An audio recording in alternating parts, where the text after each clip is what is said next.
Okay, and you were saying, Ruby? I was saying I like the assessment because it gives you the opportunity to assess yourself in areas that you didn't even think about. You know, some things you never even thought about. You're just going along, and then when you see this in writing, you think, okay, where am I in this scheme of things?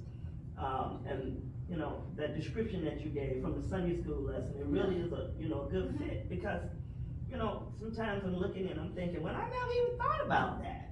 Mm-hmm. I never thought about that. I never really thought or gave a lot of thought to predicting how people are going to react. I never really gave that much thought. But when it was in the assessment, I thought to myself, I said, well, when I think about it, I can't predict how people are going to act or what they're going to do, whether we're going to be received, what's going to happen, and it doesn't matter because sometimes one person Yes. can just bring the chaos. Mm-hmm. Okay, one person can do it. So I appreciate the assessment because it gives me the opportunity to say, okay, well, where do I need to make improvements? Yeah, and what I like about assessments is we kind of know who we are, what we think, and all that other stuff. But the assessment puts it all down on paper in an organized way and helps you to be more mindful of all of that stuff that's going on. And to hear you guys talk about it, it's just, I don't know, to me, it's just confirmation to me. And there are people who don't want to do the assessments because they say, well, I don't need an assessment to tell me who I am or what I need to do. It's crystal clear. But 9 times out of 10, and I won't even say 9 times, I would say 10 times out of 10, when I am talking to people, in coaching, they may tell me that they need X, Y, Z, right?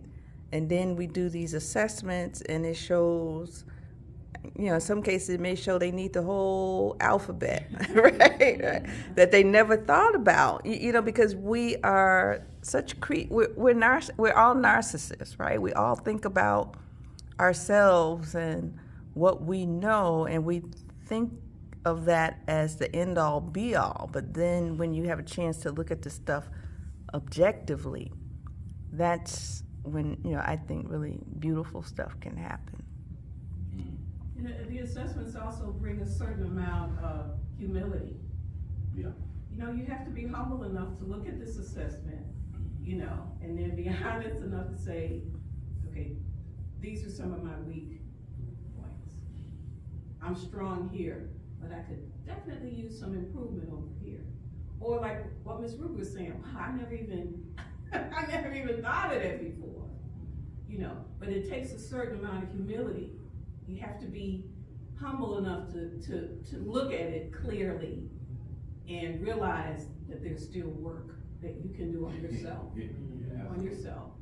Because of the work that you want to do in the community. That part. That part. Because of what you want to do, you got to be cool. And I always share this with what I used to say about my business. It was like, I know me, I'm hot-tempered. I really don't like to play games. So it's like, even with my company, I would never want to be the chief executive officer, right? Mm-hmm. Not because I don't think I could be, but I just know that at some point, I'm going to do something or say something to somebody that I have absolutely no business in. And then political waters like, Chicago and other places that can harm you. So it's like, I want to find someone who, hey, you love talking, you love being on time, you love hitting the project, end dates right on. It's like, I don't do any of that, right? So I would have to be where I am now. I'm a programmer, I'm a thinker.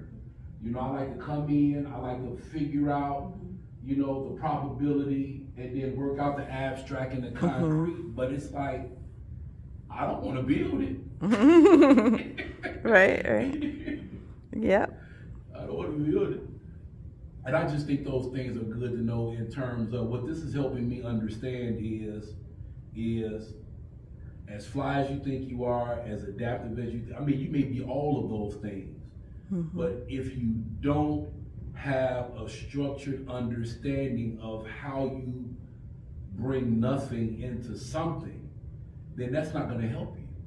You know, you have to really have an understanding of, you know, leadership. Why is it important to the structure? Why is it something that's important to you?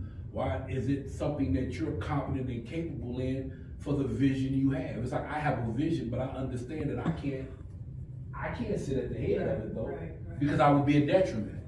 And I learned that from, and then even after I got mad, it was like, but it's the truth. It's the truth. So, you know, once you get out of your little pity party, you know, begin to make some adjustments, right? Right. And it's not an unhealthy critique. You know, it's a critique that if you take heed, it's gonna make you much better at what you do for you and yours, but more importantly, what you do for your colleagues. Right? So I mean, I really love it. Okay. I'm glad. Have any of you been able to, I guess, consciously apply what you're learning? Sometimes we apply stuff and we're not conscious of it.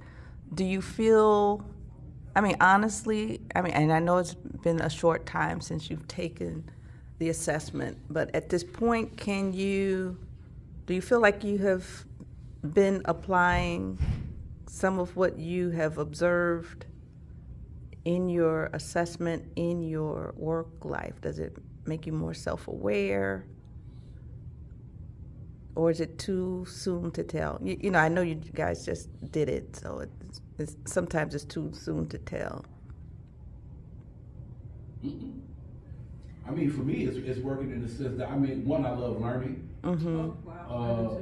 And then two, I love executing what I know and seeing it work. Right? So from this perspective, it's like, even working with you, everything about my program has always been in my head. So if I get invited to somewhere, if I got to explain it to somebody, if I got to work it through, if I got to be adaptive with it, I can do that. But it's like you chatted, well, where is that at on paper? Where is that at in the manual? Where is that at in?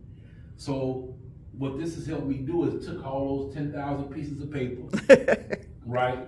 And all of those notebooks and all of those ideas, and now it's helping me organize that. I mean, like in a real structured way. It's like, what are you doing? How do you create that consistent formula, right?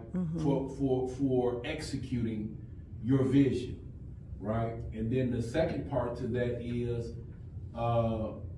it's bringing me out of procrastination, because I'm a heavy procrastinator. It's like, I'll do it. But now it's like, no, if it touches your mind right now, if it's something on the table, just get it done. Do it now, right?